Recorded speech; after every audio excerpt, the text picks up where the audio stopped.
Hey there, everybody. Welcome back to another episode of the Fantasy Bros Football Podcast. I'm your host, Dan Harris. With me, of course, is Mike Tagliere. You can find us on Twitter at DanHarris80 and at Mike Tagliere NFL. Tags, how you doing? I'm doing good, man. It was a nice weekend. I tried to get away from football for a day on Friday, and I know you tried to do the same. Sometimes It doesn't work out like we planned, but at the same time, it was nice to have somewhat of a break because we're getting down to crunch time, man. It's week 12. Next week, obviously, we have our final 2 bye weeks coming, and then it's the fantasy playoffs. So things are going fast here. Yeah, it's a weird day. It's just like a day of really not thinking about the game whatsoever. I feel like it was good. Get a mini refresher, get us into the right frame of mind to finish out the season strong. So that's what we've got. Now we're going to do our Sunday night recap show, as everyone knows. But before we do, by the time you're listening to this, it is probably November 30th. That's the last day to enter our signed Alvin Kamara helmet giveaway. You can do it in one of 3 ways. You can follow us on Twitter at Fantasy Bros. You can follow us on Instagram at Fantasy Bros. Or you can subscribe to our YouTube channel at youtube.com/Fantasy Bros. And then go to fantasybros.com/contest to enter any one of those as an entry. All 3 of those as an entry. Again, this is your last day. You're going to do it unless you listen to this in like the next 2 hours or whenever this comes out. So go ahead, get in there, get that signed Alvin Kamara helmet. All right, Tags, let's go. Starting with trust or bust, as always. Let's start with Jarvis Landry. 11 targets, 8 catches, 143 yards, and a touchdown. He had seen just 7 targets combined over the previous 2 weeks. He had topped 61 yards receiving just once this season. Tennessee, Baltimore, Giants in his next 3 games. Jarvis Landry, trust or bust?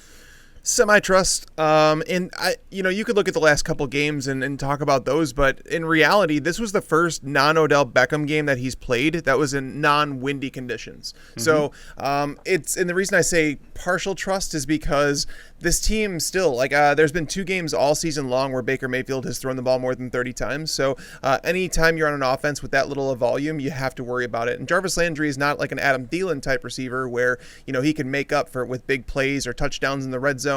Jarvis Landry, he scored his first touchdown of the year in this game. So he doesn't offer a whole lot of upside. He's just a guy that he's a boring player you stick in your lineup if you're in an emergency, and we're almost through bye week. So I do not think that he's like a top 40 wide receiver for the remainder of the season.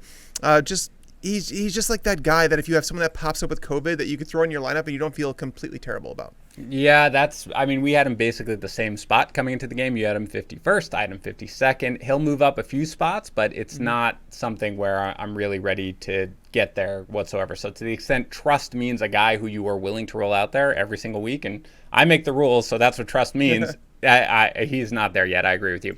How about DeVante Parker here, Tags? 14 targets, 8 catches, 119 yards. It was a soft matchup, of course, against the Jets. It does sound like a possibility, like Tua's going to miss some time here, and that, to me, is the key difference. Yep. Bengals next, then the Chiefs. Assuming Tua misses time, trust or bust DeVante Parker? As long as Tua is out and as long as Fitzpatrick is playing, I am trusting DeVante Parker. I had him ranked, I think, at wide receiver 18 or 19 with Tua under center this week, and I was a little worried about it, not going to lie, because the volume just hasn't been there. I think that's a team that has been averaging about 25, 26 pass attempts with Tua. But once I found out that Fitzpatrick was starting, I bumped him up a little bit, and I'm going to rank him as probably a wide receiver 2 as long as Fitz is starting. Yep, absolutely agree. Again, we don't know. Tags, I don't know if they give a timeline. If I missed it this morning, I just heard that certainly a longer than 1 game absence is possible. And frankly, it's probably in the best interest of the team because I do think that Fitzpatrick opens up that offense a little more. But I agree with you. So long as Fitz is there, he's a trust. Let's finish it up with Latavius Murray, 19 carries, 124 yards, and 2 touchdowns, but 14 touches and 75 yards last week too. Now, not the best schedule. Atlanta and Philadelphia are coming up, but still, they are, what this game is going to be. They're going to rely on that run game, including with Murray. So trust or bust Latavius Murray so long as Taysom Hill is the quarterback. I'm going to say bust. Alvin Kamara didn't score in this game. The touchdowns kind of saved Latavius. Taysom Hill stealing some goal line carries. So basically it's going to be a touchdown or bust for him. So, without an Alvin Kamara injury, I think that I would rather be starting someone like Frank Gore right now. And I know that doesn't sound very appealing, but Frank Gore got 21 touches today, and he is the 3-down back kind of there. He's not going to score a whole lot, but it's kind of like a David Montgomery thing where you're going to play a guy that's going to get 15-plus touches every single week, even if he is inefficient. So, Yeah, Latavius for me, he's just he's one of the best handcuffs that you can own right now, and he should be owned in every single league. But yeah, I don't want to play him every week. Yeah, I'm not sure I agree on this one, Tags. Not that I'm dying to play Latavius Murray, but again, you said he's saved by the touchdowns. He had 124 yards in this game. You know, this wasn't something where it was like, wow, if he didn't score those 2 touchdowns, he would have been a bust. Like, he would have come through. I realize this game was bizarre because legitimately the other team did not have a quarterback, so they were just going to run it. But I do think that this is what you're going to see from this team, and I don't think they want Alvin Kamara carrying the ball 20, 25 times or anything like that. And we'll get to Kamara and what this means for him. But I do think that I'd prefer him over someone like Gore. Although I agree that Gore is a little underrated, in fantasy, given that nobody wants to go anywhere near him, but he can give you some numbers. I think I lean towards trust. And when I say that, it's more of a flex play, but I think I'm a little more optimistic on his outlook than you are, as long as Taysom Hill is there. All right, what's your problem, man? And there's only one here, Taz. It's a big what's your problem, man. It's not his first time on this. It's not AJ Brown, don't worry. It's not his first time on this list. It's Justin Jefferson. You had him 27 tags. Now, look, I completely get it. This is a game where there was no Adam Thielen. It's a fine matchup, and he gets to 13 targets, 7 catches, 70 yards, and 2 touchdowns. I completely understand the targets are not reliable. He'll get 5, he'll get 10, then he'll get 4, then he'll get 4, then he'll get 13. I understand that, but 27 tags. I mean, if you roster Justin Jefferson, aren't you rolling him out there I'm rolling him out there as a wide receiver 2 every week and not really worrying about it. It seems bad. Like that's the thing. So I know there's people listening right now that are probably listening and saying, 27, what the hell is wrong with you, Tags? I get it. Sometimes when I hear those numbers, it's like, yeah, that does sound bad. Because I had Jefferson ranked as the number 10 wide receiver this week. Like I felt like he was a must-play with Thielen out of the lineup. But the targets, I'm not going to sit here and pretend that the targets are not an issue for him. They really are. He is the number 2 wide receiver on a team that only throws the ball like 28 times per game. That's worrisome. He is extremely efficient. He's leading the NFL in yards per route run, which is one of the most predictive stats. This is the stat that, Michael Thomas, Julio Jones, those guys are consistently at the top. Devontae Adams is up there. But Justin Jefferson, as a rookie, is leading the NFL in that stat, which is just crazy. So it has nothing to do with him as the player. It just comes down to the targets. So when I look at my rankings and I say, rest of the season, you compare him to guys like Kenny Golladay, who should come back to the lineup. You compare him to guys like Amari Cooper, guys like Robert Woods, guys like Mike Evans. Those are the guys where it's like, are you really going to say, 100% I'm going to put him over those guys? Now, you could make an argument to say that I just want the ceiling of him over those guys, and I'd rather have him. But I don't think it's a no-brainer. And I think that you could probably make the case that he could go anywhere from, 20 to 27. I have him ahead of DJ Moore. I have him ahead of Brandon Cooks. I don't feel like this is too low. I feel like it's actually the right spot for him. Okay. So, all right. I'm looking at a couple guys now. He was injured, obviously, but when healthy, would you rather start Justin Jefferson or DJ Chark? Jefferson. I have Jefferson higher now. Okay. So you've moved him. Where is he in your actual rankings right now? Jefferson's 26, Chark's 29. Okay. Well, that's more a function of you moving down Chark, but that's fine. Yeah, I don't know, man. I'm more willing to roll with him. I completely understand that the targets are not reliable, as we have both said. But I'm willing to go with the upside more so than I am with most of these other guys. Would you rather have him over Amari? Yeah, I'd rather have him over Amari. Amari is going to move up, for me. You had Amari 23rd. I had Amari 26th.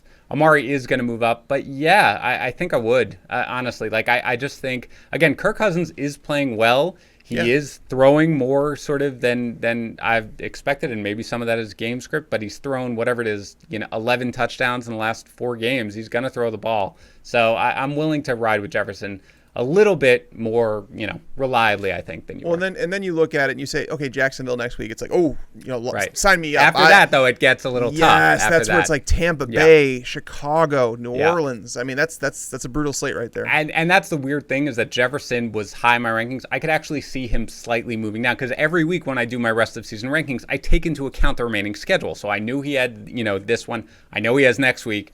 But now you're getting rid of one of sort of the better games, and now you're leaving it like, look what his remaining schedule is like. I get that completely. But I do think that still at 27, and sounds like you're, it's interchangeable a lot for you basically in that range that, felt it was a little low. All right, let's get to the games here. Falcons 43, Raiders 6. We usually start, we start with the winners usually, but we have to start with the Raiders because what the what was that? What tags? I don't understand. Like, let's just go through it. Derek Carr, terrible. 215 yards with a pick six, and I think he lost 3 fumbles, if that's correct. Josh Jacobs. I knew there was 2. I didn't know there was a third. There's 3. Wow, there's 3, yeah. There's 3, right? Yeah, I was watching that game because I was so invested. Josh Jacobs, 10 touches, 44 yards, and a lost fumble. He also injures his ankle at the end. I don't know how serious that was, given that the game was completely out of hand. Darren Waller, our guy, our DFS, in all of our DFS lineups, 4 for 23. Tags, we're fantasy analysts. We're supposed to, when this is not supposed to happen. What was this game? Explain it to me. Sometimes you go through the process, and if the process were always right, I'd like to think that I'd be living on a private island right now and record. I don't even know if I'd be here with you, Dan. I might take the podcast off. I'd miss you, but unfortunately, so I actually started writing so basically what I do with the primer. This is like a little insight. I'll recap the games first because I'm waiting for stats to show up in places that I can work through them. But I started writing like the intro to Derek Carr's little thing there. And I said, I think I broke one of my cardinal rules last week. And I said that Carr was like a streamer that I was willing to rank as, I think I have my number 7 or number 8 quarterback this week. I had him eighth too. But I always tell people, I say, when you have a quarterback who's not mobile at all, it's a problem to stream him with 100% confidence because if he has a bad day passing, there's really no outlet for him to score fantasy points, and he's going to tank your lineup. And it really hurt me this week. I did play a lot of Derek Carr in DFS. I did. Fortunately, Ryan Tannehill popped up as a value later on because we found out, obviously, after we recorded that DFS podcast that Tua would be out. And then Fitzpatrick was a guy that was a few hundred cheaper and it allowed me to do some things. So I did play some Fitzpatrick. But, man, this was just one. It's that funnel effect, or it's just like that ongoing effect, the butterfly effect, where Derek Carr played terrible, and therefore Josh Jacobs didn't have any scoring opportunities. We knew it was a bad matchup for him. But then it funnels down to Nelson Aguilar, a guy that some people wanted to play as like a wide receiver 3 this week. He had a decent day considering how bad Carr was, but Darren Waller was the one who really struggled. 7 targets, that's fine, I guess. But the Falcons, in terms of what they had been allowing, they are like the best matchup for tight ends in the NFL. Schedule adjusted, everything. Like whatever way you want to look at the metrics at, it was the best matchup for tight ends. So if you were to tell me that Darren Waller was going to get 7 targets in this game, I would have been like, sweet. He's probably going to end up with 6 catches for like 80 yards and a touchdown. So, sometimes the process is just wrong, and this is one of those cases where we just have to accept it and maybe rethink our process when it comes to streamers and saying that we're going to go all in on a quarterback who over the course of his career, he's been a little shaky at times. But this year, Derek Carr had been playing really well, so I don't regret it too much. No, I don't either, man. I don't know about you, Tex. Like, I don't, if I feel like I analyzed it and I feel confident in the way I did it, and we've been doing this for a while now, I don't get that broken up about it. I feel bad for anybody who I gave advice to that followed it and it didn't work out. Of course, I hope everybody, by the way, listening realizes it. Above all else, like, that's what bothers us the most. The fact that you guys relied on us and we gave you advice that did not work out for you. So we feel really bad about it when it happens. But in terms of the process of it, like, no, if I looked at this game again, coming into the game, like, I would have reached the same conclusion. I'm not like, well, maybe I should have seen that. Like, This is just one of those games. This is football. This is what it is. And, it was funny because I thought about it from a betting perspective that spread, which was, laying 3, seemed not enough. And it didn't move, even though so much money was coming in. I saw on the Raiders originally. It wasn't moving, and I was like, okay, this is just going to be a spot where there's going to be a letdown. It's just got to be. This is something that I'm, maybe it's there. And yeah, it was. Again, you mentioned it correctly. If you started Nelson Aguilar as a streamer, he didn't kill you or anything like that, 5 for 54. But the fact that Hunter Renfrow, 9 targets, 7 catches, 73, just a weird game. Henry Ruggs was involved. Very weird. Let's get to the other side of the game where it was kind of weird, but not the same weird. No Julio Jones here for the Falcons. Matt Ryan, just 185 yards. He does throw 2 touchdowns, 1 to Calvin Ridley, 1 to Brandon Powell. Ridley's your leading receiver, and it's only 50 yards. Hurst, 4 catches for 48 yards. The running game split without Todd Gurley. Brian Hill, 13 for 55. Ito Smith, 12 for 65, scores the late touchdown. I mean, I assume Todd Gurley and Julio Jones are going to be back here next week, Tag, so I don't really know if there are many, if any, takeaways from this game. What do you think? You know what's funny is when the whole Brian Hill thing came out and everybody jumped on Brian Hill like, oh, he's the automatic play. And I was like, I remember this last year when he got an opportunity with Devonta Freeman out of the lineup, and it was against the Panthers, I think, if I'm not mistaken. Yes. And everybody was ranking him as a top 12 running back, and then we were so let down in that game. And I didn't forget it. I really didn't, because I don't think Brian Hill's a special talent or anything like that. And if he's not, I talked about it in the live stream this morning, saying that I didn't know if he was going to have the Todd Gurley role. Gurley was a guy getting 85% of the carries, a couple targets here and there. We didn't know if Hill was going to get the goal line work. We didn't know. So I kept him. I was modest in my ranking of him this week. I think I'm at RB 21, so I wasn't crazy high. I did have Todd Gurley up at like 12 before he was announced as out. So I was much lower on Hill. But yeah, I mean, hopefully Gurley can come back, because this is obviously just a timeshare between these two. But that's the thing. You're not going to be able to expect 25 carries between these two running backs in any game going forward. I mean, the Falcons are not going to win any game again 43-6 this year. Yeah. So this was just a unique circumstance, and Matt Ryan just not very good without Julio Jones. This is like the fourth time this year where he just hasn't been good when Julio Jones is not in the lineup.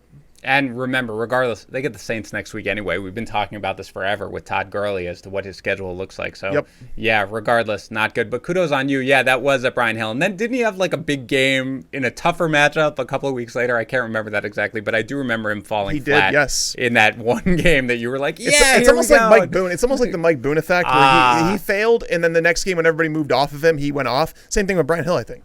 Absolutely. All right, let's get to the next game here. Bills 27, Chargers 17. Let's actually start with the running game here for the Bills. Tags. Devin Singletary, 11 for 82 yards, plus 3 catches for 20 yards. He does lose a fumble. Zack Moss, 9 carries, 59 yards, plus 2 catches for 9 yards. So both guys kind of chip in here decently. Are you in any way going to rely on this running game going forward? Not if I can help it. I talk about it in the primer every week that these guys between them are basically averaging 22, 23 touches per game. So unless we get like a 70-30 split, you're not going to be able to rely on either of these guys for consistent production, especially when you have Josh Allen around the goal line. Steals a rushing touchdown again in this game. So no, ideally you don't. I mean, I would say that Moss is my preferred option, but he's like a low-end RB3, and Singletary is more of like an RB4. Yeah, I kind of had a feeling that this was going to be a better game for Moss. And, Singletary did run well. I mean, power to him. He really did run well despite the fumble. For the passing game, though, as you mentioned, I mean, just kind of a weird game. Allen throws for just 157 yards and the score, and he runs for 1, as you mentioned. But he does turn the ball over twice. Cole Beasley, people were kind of excited about. Obviously, Chris Harris came back here, but just 25 yards receiving. But he throws the touchdown pass to Gabriel Davis, who winds up with 79 yards. And Stefon Diggs, 7 catches, but just 39 yards. Any takeaways at all from the passing game in this one, or just a weird game? No, it's a little sad that Stefon Diggs is kind of, I don't want to say trended downward as the year's gone on, but it seems like they're not taking those shots deep anymore. I talked about Josh Allen on our podcast that we did, Dan, and I said that I felt like it was somewhat of a trap. Like a fake, not as good as game as people thought it was going to be against the Chargers. They're a better defense than people thought. But then we found out that Casey Hayward was going to be out, and it was like, well, that's good for Diggs. And then it's like Chris Harris Jr.'s come back, and it's like, how are they going to treat him? Are they going to put him on Diggs? And they didn't really shadow from what I saw. So I don't. It's a little disappointing. But it just seems like Josh Allen is not the same quarterback when John Brown's not in the lineup. Yeah, I mean, look, when that's really the takeaway. When Brown's not in the game, Allen does not perform nearly as well. I mean, he was off this game. I don't think Diggs got a catch in the first half, if my illegible notes are correct. But yeah, look, without Brown, excuse me, who's now on IR, Allen's just numbers are not going to look as pristine. He's still, of course, a startable option. But yeah, I'm with you there. For the Chargers, Austin Ekeler returns. It is good. 14 for 44 on the ground, whatever, but it's the 16 targets, the 11 catches, and the 85 yards receiving. Where does he move in your rest of season rankings, generally speaking, going forward? He's going to be a borderline RB1 for me. With Justin Herbert playing the way that he is, we saw Kalen Ballage. Again, every running back that's kind of had an opportunity in this offense, they kind of succeed. Going back to Melvin Gordon, again, Austin Ekeler, we saw Kalen Ballage walk in, do well. I know Joshua Kelly stole a touchdown in this one, but Ekeler getting targeted 16 times, I mean, that's fantastic. If we've seen anything with Herbert, there's been consistency in how he distributes his targets. He loves Keenan Allen. Gets 10 targets again in this game, but 16 targets for Austin Ekeler. I mean, we haven't seen Ekeler too much with Justin Herbert, so I'm really I think it's exciting. You have a 3-down back who's game script proof. Fortunately, the Chargers end up falling behind in most games because Anthony Lynn's a terrible coach. Said this before the season. Did you see that play calling at the end of that game? Yes, I did. Yes. I don't. That's like legitimately like 101 on how to lose a football game and how to be fired as a head coach. And it's going to happen. Terrible. Yeah. No, absolutely. You mentioned Kelly does steal the touchdown. Justin Herbert does throw for 316 yards and a score, which goes to Keenan Allen. He does get the 10 targets, but just 4 catches for 40 yards. Hunter Henry, 7 for 67. Mike Williams, we knew it was a tough matchup, just 3 for 26. Anything on the passing game here, Tags? Because I don't really have a takeaway. No, not too much. This is one game that I'll admit that I did not watch a whole lot of. I was watching parts of it, but it didn't seem like Mike Williams was being shadowed by Tre'Davious White. He did have him in coverage a few times, so they weren't shadowing Keenan Allen or anything like that. But I don't want to take too much away from it. Williams did almost have a touchdown, though. I knew that. Yes. But either way, there's not too much I want to take away from this one. I agree. Giants 19, Bengals 17. Big one here is Daniel Jones injures his hamstring. I have not seen anything on it in terms of the severity. He came back in. He could barely move. He threw like one pass and then he got out of the game. For the rest of it, Colt McCoy relieved him. Neither one really did much from a fantasy perspective. But the person who did do a lot is, of course, Wayne Gallman. Again, 24 for 94 on the ground with the touchdown. Seattle is next, Tags, but we have seen it. I'm not really sure the defense matters because he has succeeded, not this one, but in other tough defensive matchups. Is he just a guy who, at this point, you're just locking in your lineup, set it and forget it? Yeah, I think you kind of have to. Yates and I tried talking you into Gallman on the podcast. Hopefully you moved him up. I did. Because he had a good game. Finally. Yes. But no, this game did not even go as anybody anticipated. Right. I mean, terrible. It was a terrible football game. That's the bottom line here. But Gallman has looked pretty good when he's on the field. He's just come off his bye. So I think his bye came at the right time. It's like he was relatively fresh, and now it's like, give me a week off and let me go back at it. So, you could see that. They're giving him 24 carries in this game late in the season. So, Gallman, you kind of plug and play as like a low-end RB2 in a neutral matchup. And better matchups, you bump him up. And bad matchups, you move him down a little bit. And against, you said the Eagles next? I believe they have the Eagles next, yes. Yeah, the Eagles, that's not a great matchup. No, I'm sorry. They have Seattle next, Seattle. Not a great matchup. That can go negative game script. We might see more Deion Lewis in that game. So he might be like a high-end RB3 in that game. Yep. No, I agree with you, though. He is somebody who I'm just leaving in my lineup regardless of the matchup at this point. Evan Engram, meanwhile, 9 targets, 6 catches, 129 yards. He does lose the fumble, but he's got at least 9 targets in 4 of his last 5 games, Tags. Is he somebody who, at this point, if you roster him, you're just leaving him in there? Yep. At tight end, that's all you can ask for is targets. Yep. And he's getting those. He's Terrible at times. He'll make you scratch your head at times. I'm sure the Giants are saying the same thing, but a guy that's getting that many targets, you kind of plug and play him. Unless Daniel Jones is out, if Colt McCoy's playing, I don't know how I feel about it. I think I'm going to downgrade the entire pass catching core.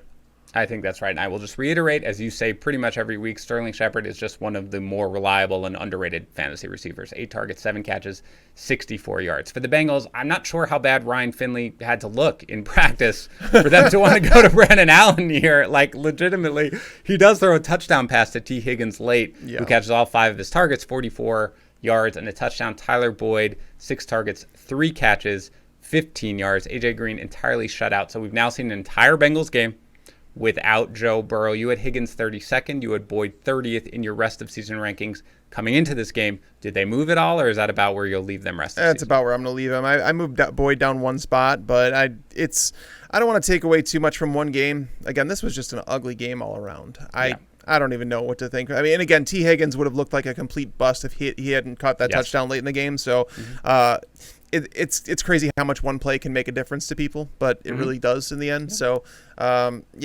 it's like we said, it's not great. Once you lose Burrow, this entire offense is going to be downgraded. And Giovanni Bernard was the biggest disappointment, I think, because I think people were relying on him for at least 1 or 2 more games of competent, maybe 15 touches. The matchup against the Giants wasn't particularly great, but just walking away with 10 touches in a game, I don't think that he's probably going to wind up outside the top 30 running backs moving forward, right?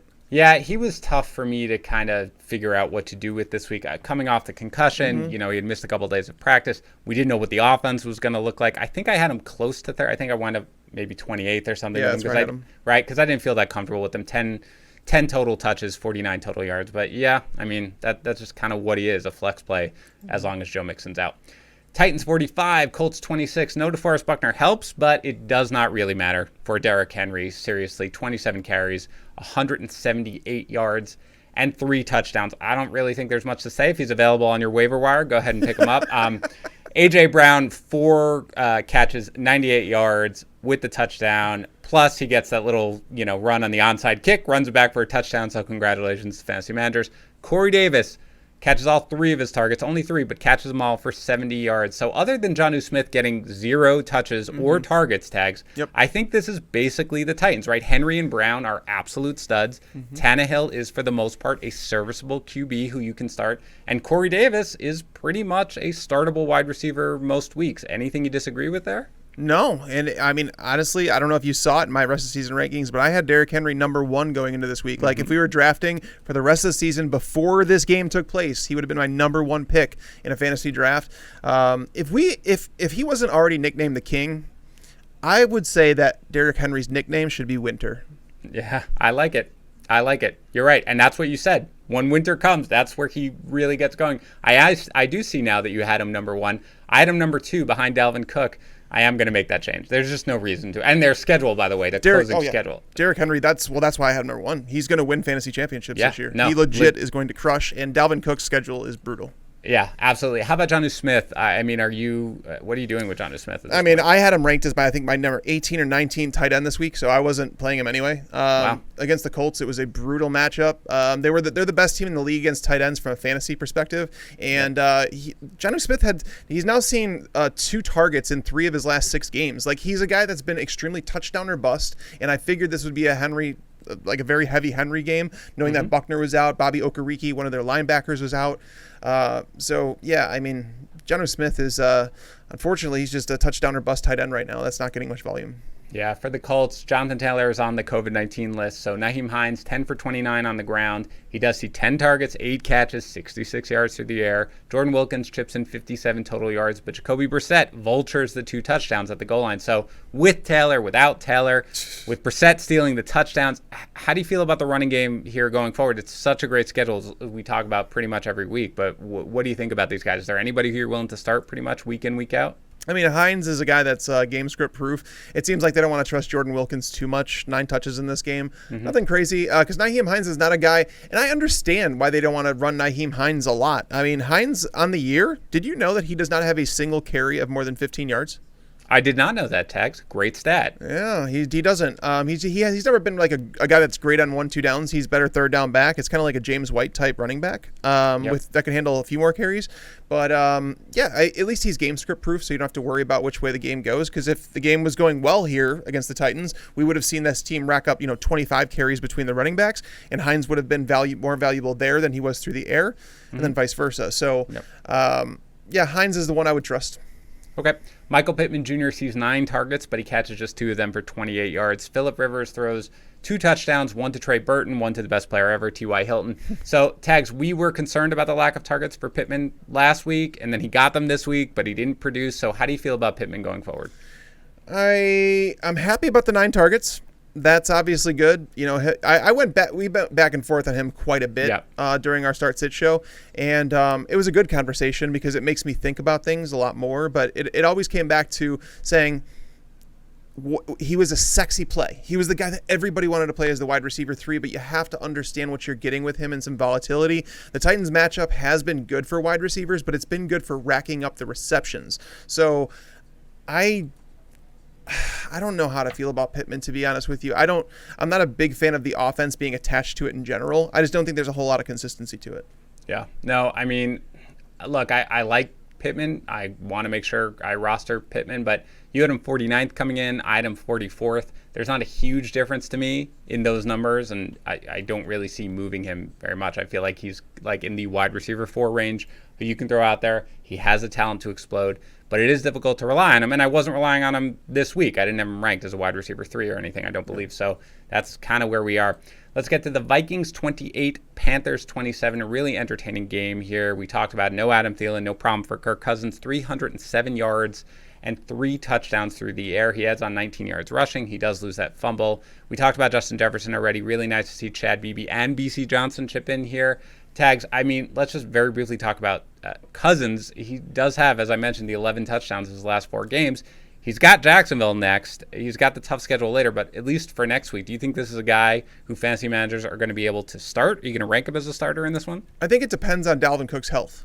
If we see him get in a full practice at some point throughout the week or whatever. Well, he came back in the game, right? He did, but that stuff can always come back. Okay. It can always come back and haunt you.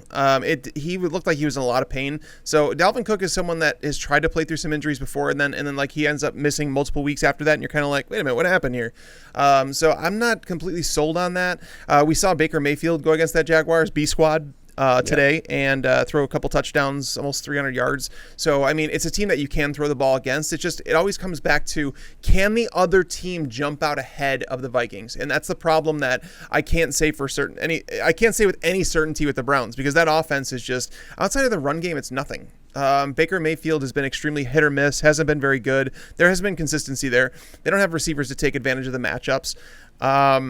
So if Minnesota can slow that run game down a little bit, then you're not going to see a whole lot of pass attempts out of Kirk Cousins. So it's almost like back to the whole Derek Carr thing, where he's a pocket passer. If he has a bad day throwing the ball, he's going to completely crush your fantasy team. You kind of have to look for like the can't miss, like the matchups like Atlanta. That's supposed to be a can't miss matchup, right? Right. Unfortunately, Derek Carr proved us that it can be missed, Right. but that's as close as you can get to it. So the Jaguars is about as close as you get, but you just have to worry about the competition on the other side of the ball, and that's the biggest worry with Cousins. Well, he's not going to be ranked 8th like we did with Carr. No. I can assure you of that. But yeah, he's going to be right on the border right there. He does get it done right now, and he is playing pretty well. Cook, as you mentioned, does leave with an injury, with an ankle injury, comes back a little bit, 82 yards on 22 touches, so a little bit disappointing for him. For the Panthers, DJ Moore left very late with a non-contact leg injury. I'm concerned about what it would be. I'm not going to speculate at this point. They have the bye next week, so we'll find out. He had 9 targets, 4 catches, 61 yards before that. Teddy Bridgewater does return this game. Robbie Anderson finally finds the end zone again. 7 targets, 4 catches, 94 yards on the touchdown. Curtis Samuel catches all 5 of his targets for 72 yards. Tags, you had Robbie Anderson 24th in your rest of season rankings. You had Curtis Samuel 47th. Does anything change for you? I mean, it might change for you, I guess, if Moore is out necessarily, but does it change for you after this game? No, this was a really good matchup. I had both Anderson and Moore high in my rankings. I think I had Robbie Anderson at like 18 or something like that. Mm-hmm. I liked him quite a bit. Felt like this could be his touchdown game, and I'm glad he got it. But yeah, if DJ Moore misses time, Robbie Anderson, I mean, he's a must play every single week. He would move into like high end. It would be almost like an Allen Robinson type situation where you're not exactly thrilled about the quarterback play. There may not be a whole lot of scoring opportunities. There is more, clearly, with the Panthers than there is with the Bears. But that's basically where I'd have Robbie Anderson, the high-end wide receiver 2 conversation. And Curtis Samuel would probably slide into that wide receiver 25 to 30 range. Mm-hmm. Yep, I think that's actually about right. That's right around where I would put them as well. Mike Davis, meanwhile, 18 touches for 79 yards with a bye next week. That was probably it for Mike Davis's fantasy contributions this year, unless there is another injury to Christian McCaffrey. And on behalf of all fantasy managers, we thank you very much. Patriots 20, Cardinals 17. Oddly enough, Tags, I had projected exactly 1 target and 2 rushing touchdowns for James White coming into this game. I saw it coming from a mile away. This is what I'm kidding, obviously. White is really the only thing noticeable here. The Pats have just 179 yards of total offense. Cam throws for just 84. 52 of them go to Jacoby Myers. Damien Harris just 14 for 47. I ask it every week's Tags. Do you feel comfortable starting any offensive piece on this team? No. Damien Harris was working his way there, and then right. I figured with Burkhead gone that it would be someone that I'd be able to turn to. But seeing James White steal 2 goal line carries, it's so maddening because Damien Harris does look good. Yeah. But again, if you're not getting those, it's almost like, what we were just talking about with quarterbacks. If they're a pocket passer and they have no mobility, you have to worry about that. It's almost like game script with guys like Damien Harris, right? They're not involved in the passing game at all. Like, what does he have? Like 2 targets on? It blows my mind how little the Patriots have used Damien Harris and Sony Michel in the passing game, because Michel was a decent pass catcher at Georgia, and then Damien Harris was a competent pass catcher at Alabama. I know they use Josh Jacobs in that role quite a bit, but it just blows my mind that they don't utilize these guys in the passing game more. But that's basically what you're looking at, because even if he gets So if he gets one target, you can't count on that. Right. But if he gets 15 carries, which is a good game for a running back, let's say he averages 4.5 yards per carry. That's good. He's ending with around 70 yards. Yep. And if he doesn't score, he screws your fantasy team. That's where we're at. So basically RB3 territory for someone like that. Yeah. I agree. Which is really disappointing because he was starting to get in there, starting to get into the circle of trust, and he has run well, generally speaking. But yeah, man, I'm just so tired. I'm so tired of relying on this offense. I really am. I'm just going to wash my hands with it to the extent I can. For the Cardinals, also disappointing here. Kenyon Drake does wind up rushing for 78 yards and 2 touchdowns, but Kyler Murray, he throws for just 170 yards and a pick. He runs for just 31 yards. Tags, the bar had been set super high, and he had the shoulder injury last week. But these are 2 subpar games in a row here for Murray, just 46 yards rushing combined. That's really what kind of gets me a little worried. There's no actionable advice regardless, Tags. If you roster Murray, you're going to start him every week. But is he losing his superstar status just a little bit? I mentioned it in the primer this week that I was worried about it. I wanted to see a game in terms of like what happened since that shoulder injury because it clearly affected him. And then it's like, all right, now you go against the Patriots, a team that's allowing the most pass yards per attempt in the NFL, and you walk away from this game with 170 yards passing on 34 pass attempts. Not great, Bob. Yeah.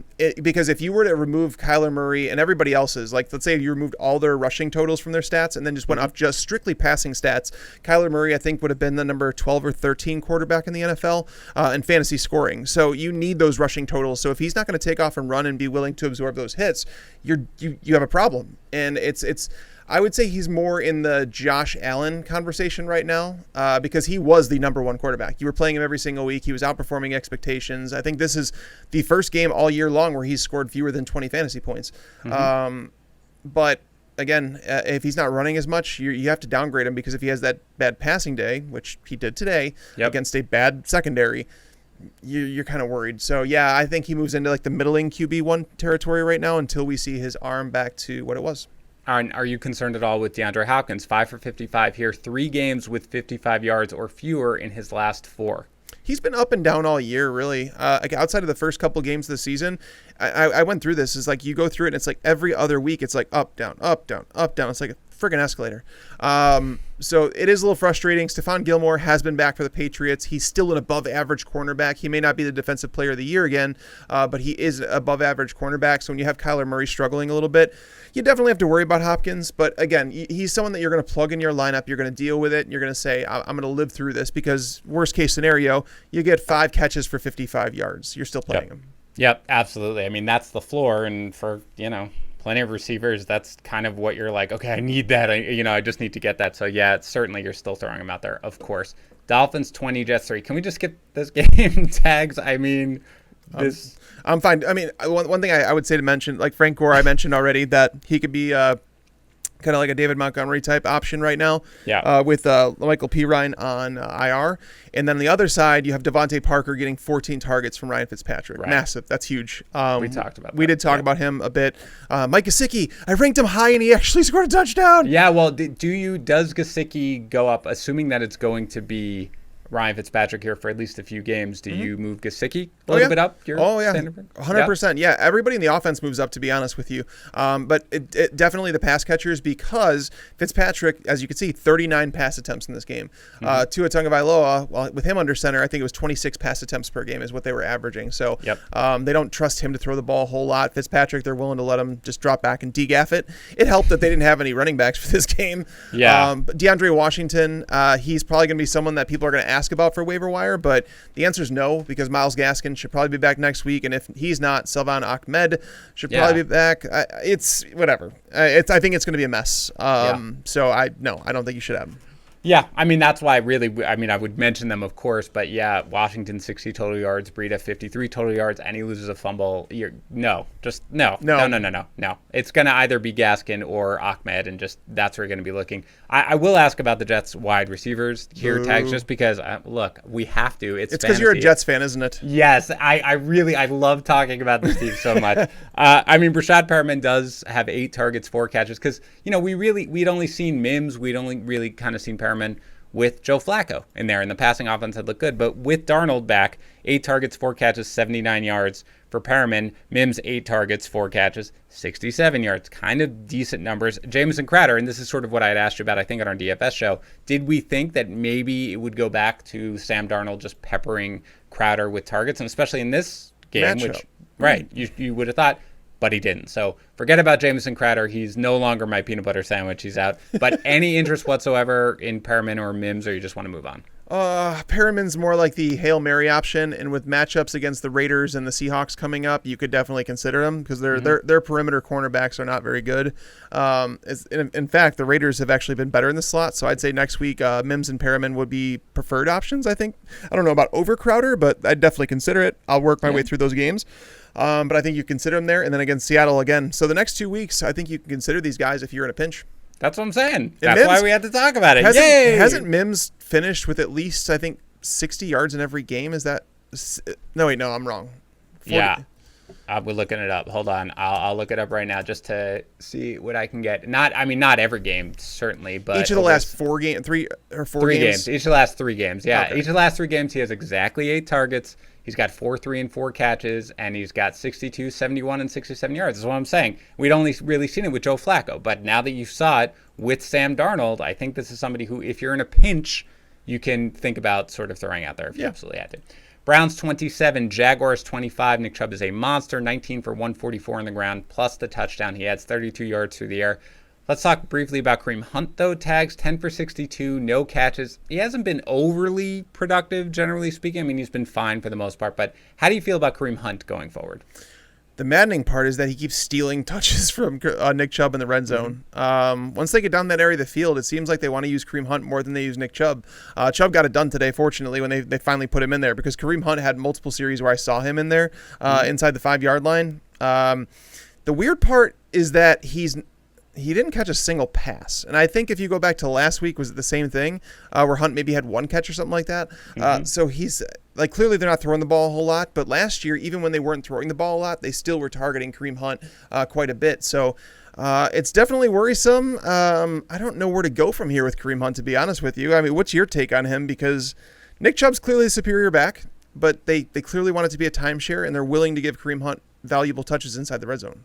Yeah, I'm concerned. I'm concerned because of the fact that he's just not getting the targets. He's got, whatever. I guess he's credited with 2 targets in this game. He had 1 last game. It just, if he's not going to have that, he's just not going to have the floor. Because you talked about it all the time heading into, I think it might have been the Houston game or whatever it was, where you brought up the stat that he hadn't, whatever it was, topped 86 yards rushing. Or 23 yards receiving or whatever it was, yeah. Right, yeah. I mean, that's what it is. So I feel like the floor right now, and again, last week he was kind of saved by the fact that he scored that touchdown, but he had a terrible game overall against the Eagles. So I am concerned. With that said, I'm concerned about every running back that's beyond the top, 12 at this point. So I'm sure I'm going to still roll him out there just because of how much they rely on the run. But yeah, I really feel like I would like to see him get more involved in the passing game going forward to really feel comfortable with it. We talked already about Jarvis Landry. Baker Mayfield also throws a touchdown to Austin Hooper. For the Jaguars, the Jags fired Dave Caldwell after this game, but they did kind of play okay here, especially with no DJ Chark or Chris Conley. James Robinson, of course, 159 total yards and a touchdown. Mike Lennon throws 2 touchdown passes, 1 to Tyler Eifert, 1 to Colin Johnson, who winds up with 4 for 96 with the score. Keelan Cole, 3 for 44. Laviska Shenault, 37 total yards. I don't know if Gardner Minshew is going to be back. I don't know if DJ Chark's going to play. I don't really know what to say about this team tags other than I will start James Robinson each and every week as a solid RB1 and maybe somebody else on maybe DJ Chark if he's healthy, and that's really it. That's it. That's the correct answer. Okay, wonderful. I have the correct answer. Let's go to this. Saints 31, Broncos 3. Look, we talked about it a little bit. With Taysom Hill tags, I think this is just what it's going to look like. Not a ton of pass attempts. The few that there are going to go to Michael Thomas. There's going to be like 50 rush attempts in the game, and Hill's going to score a couple of touchdowns per game. I mean, are you concerned with Alvin Kamara? Let's talk about that because, again, 54 yards rushing, only 2 targets, 1 catch, -2 yards. Tags, we were sort of like, oh boy, last week, if that's what we're going to see, this is going to be problematic. How problematic is this? Oh, I'm officially real concerned. I don't think many realize that Latavius Murray on the season just has 7 fewer carries than Alvin Kamara. That's it. Well, this is what I was saying in the beginning with trust or bust, man. I mean, why won't you trust Latavius Murray? Hold on a sec. This is more about Alvin Kamara than it is Latavius, because this was a great matchup against Denver, who's really hurting up front. They've been struggling over the past month without Mike Purcell. So I actually liked Latavius. I think I had him as a top 35 running back ranked this week. So I did like him this week. To be fair, I thought this matchup actually suited his skill set rather well. But the reason I'm concerned about Kamara has nothing to do with Latavius and his success. It has to do with the one target. I felt like the game against Atlanta, it was like, okay, it was one game. They wanted to get Michael Thomas going. I get it. It was Atlanta. The cornerbacks are freaking terrible. Atlanta's been much better against running backs than people have given him credit for. So I'm going to give that one to him. I'm going to say, all right, I'm not going to panic on Alvin Kamara.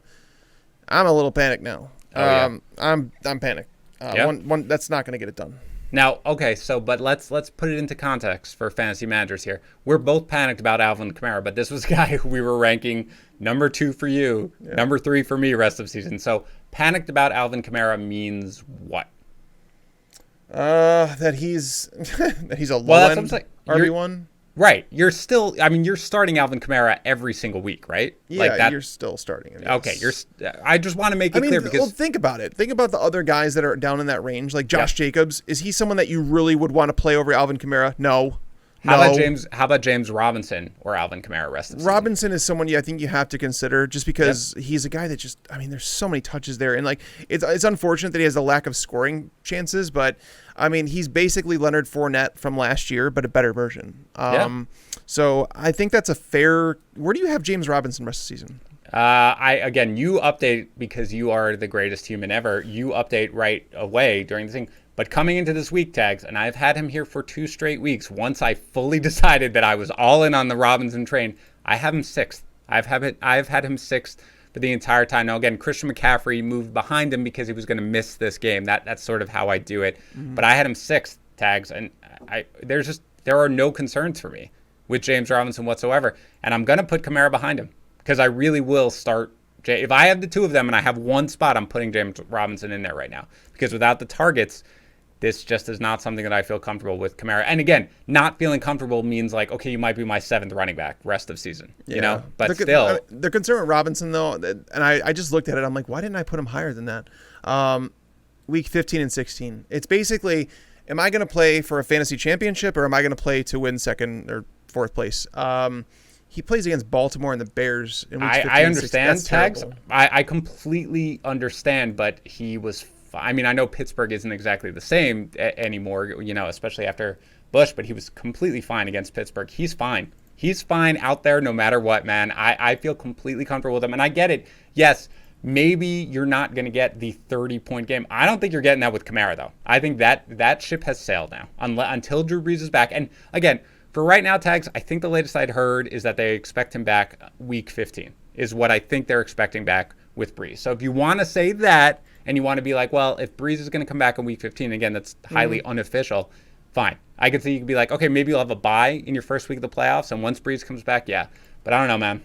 That is really what worries me, and I don't feel those concerns necessarily with Robinson. And we talked about it when you were like, well, not even with Robinson, but like Mike Glennon starting this game. Who cares? Their quarterback play has been abysmal all season. It doesn't matter who's back there. They just produce. Meanwhile, for the Broncos, just actually the first NFL game that I legitimately watched and said, this is not fair. This is not fair to this team to put them out there and try to have them compete. No quarterback. Hilton 1 for 9 for 13 yards with 2 picks. I believe the only completion went to Noah Fant, so that's it. Phillip Lindsay injures his knee. I don't know how serious it was or if it was just, well, this game is done. It doesn't really matter. Melvin Gordon 12 for 31. Royce Freeman 8 for 50. I don't know. Tags, you just throw this entire game out, right? No takeaways whatsoever from it? Like pass catching, 1 catch for 13 yards for Noah Fant. That's it. Yeah. That's all. Right.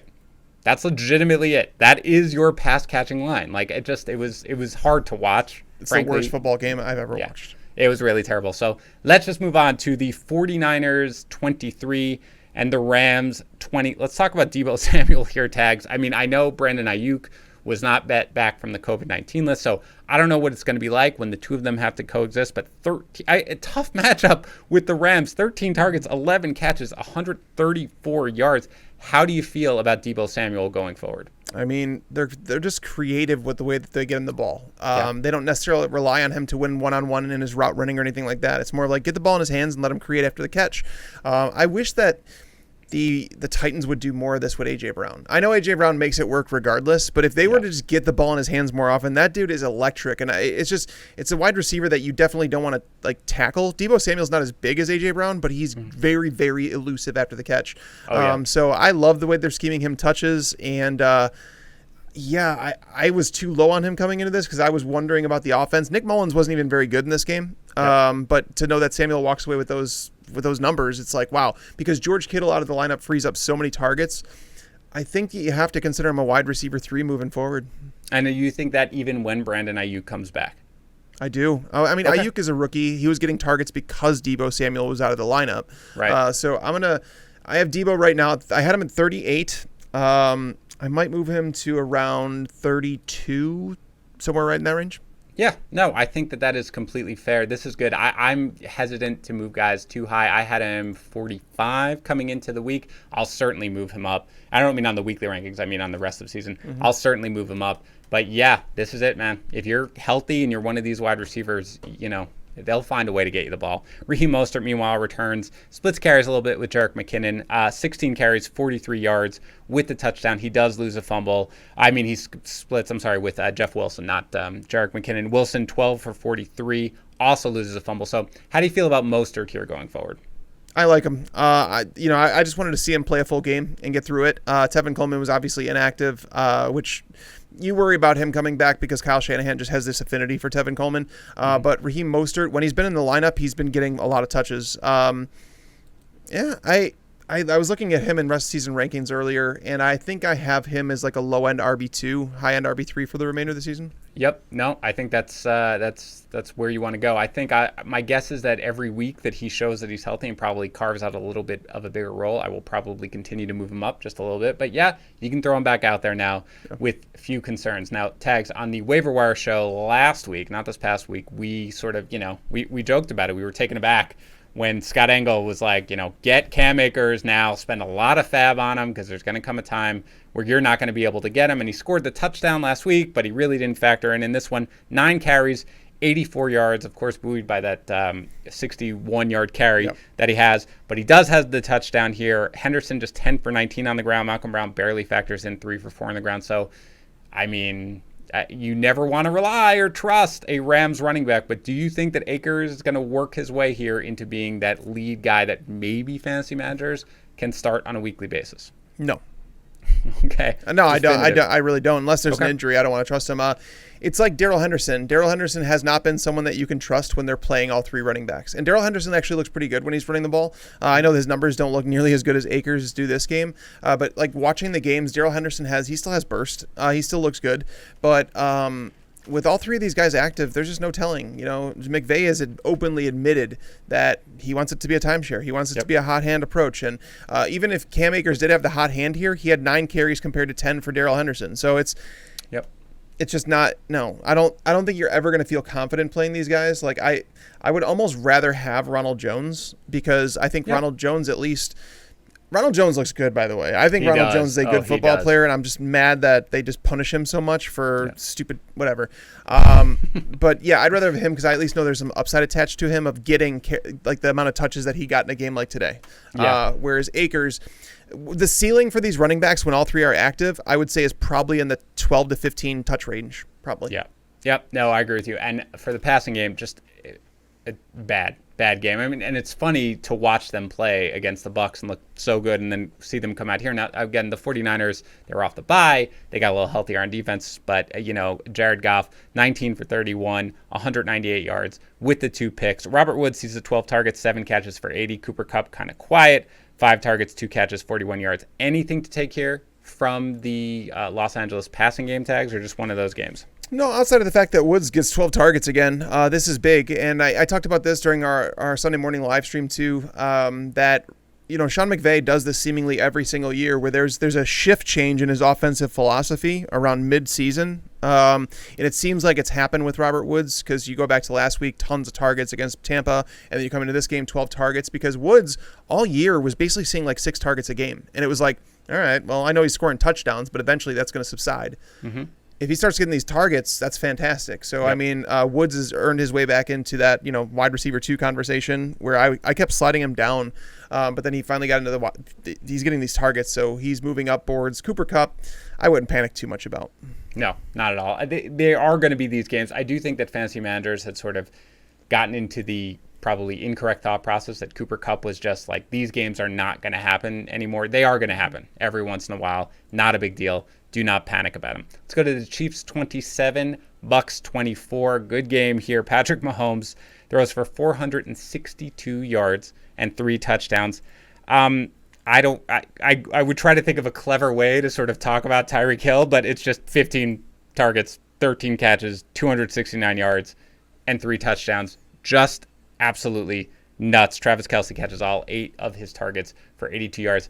I don't know, Tags. What do you want to say here about the passing game for the Chiefs? There really isn't anything. I mean, Hill wasn't that impressive. 66 yards in the final 3 quarters. What is that? It's true. It's true. And to be fair, I had him projected for 284 yards receiving, so this is just a disappointment. Yeah, he's just nuts, man. If him or Devontae Adams. We haven't seen the game tonight. Him or Devontae Adams. Adams. I'm still taking Adams. No. But I mean, I'm telling you, with the way that Hill's been targeted the last couple of weeks, I wouldn't argue with someone if they wanted to take him because he makes it look so easy. Now, the Bucs are almost idiotic in the way they approach this game because they said, oh, we're going to trust Carlton Davis to cover him one-on-one. Oh, God. So Tyreek Hill goes into the slot on about half of his snaps. That's a problem for a perimeter cornerback like Carlton Davis. He's not used to that. So the difference is that when you have a cornerback on the perimeter, he's able to use the sideline as basically another defender. So he can almost box in that receiver and take away part of the field. When you're in the slot, you don't have that. You're on an island by yourself, and it's like there's a 360 view that you have to cover, and it's really difficult to do that with wide receivers like Tyreek. You almost have to try and figure out a way to like keep a safety spy on him and bracket him in some way somehow. But it was terrible game planning, basically, is what it was on the Bucs' part. So kudos to Andy Reid, the Chiefs, for taking advantage of it. But again, Tyreek Hill, I don't care who it is. It doesn't matter if it's a good slot cornerback. Doesn't matter at all. If you leave him one-on-one, he's going to beat you. That's it. Yeah, amazing. A tough matchup here for Clyde Edwards-Helaire. 11 for 37 on the ground, just 1 catch for 2 yards. We both had him 15th, rest of season in our rankings. Any concerns whatsoever? It's obviously the toughest matchup that you can really get for a running back. So any concerns here whatsoever, you keep rolling him out there every week without thought. I mean, I've had concerns with him. I ranked him outside my top 20 running backs this week. I know I talked to you about that, and you're like, whoa.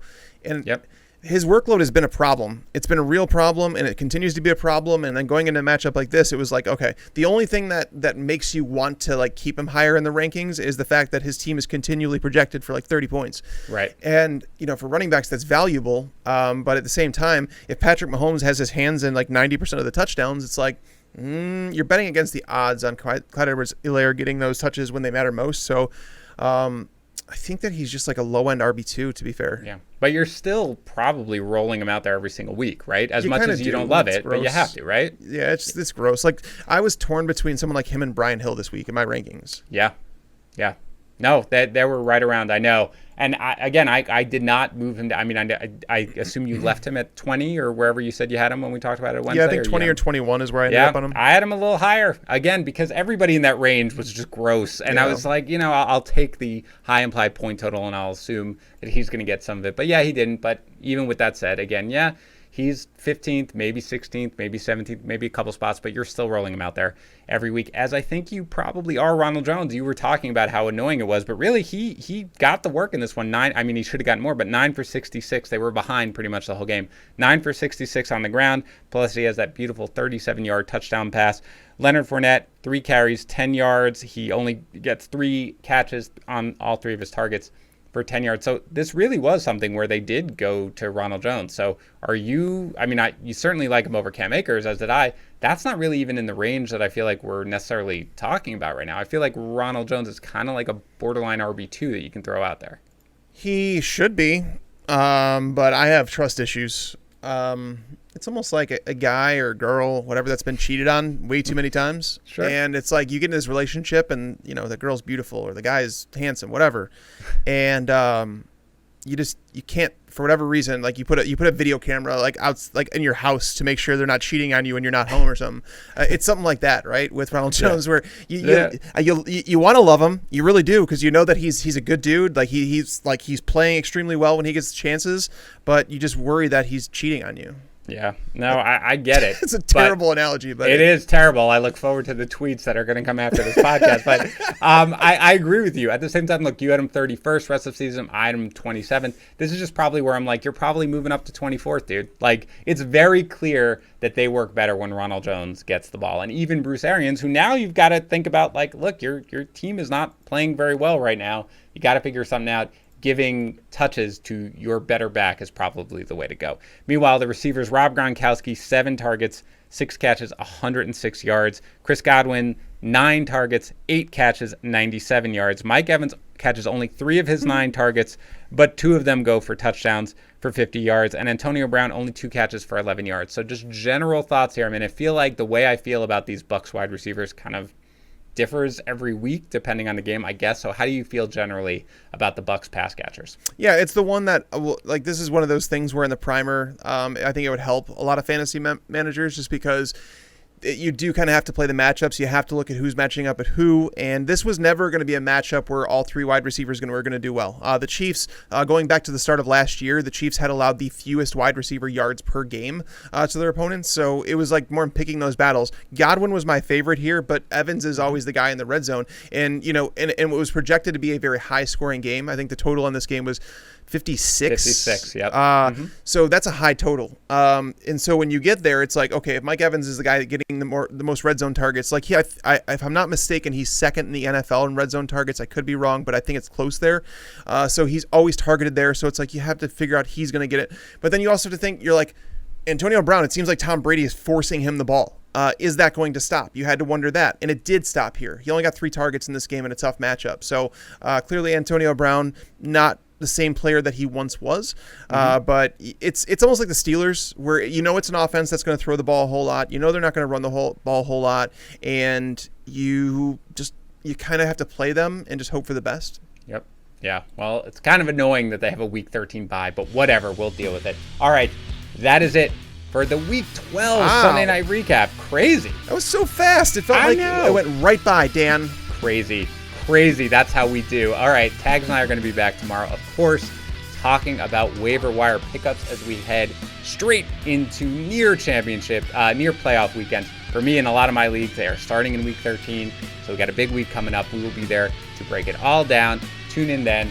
We will talk to you in 18 hours. See you then. Thanks for tuning in to the Fantasy Pros YouTube channel. Make sure to check out our featured videos as well. Also, make sure to click that red subscribe button to get notified when we post videos in the future.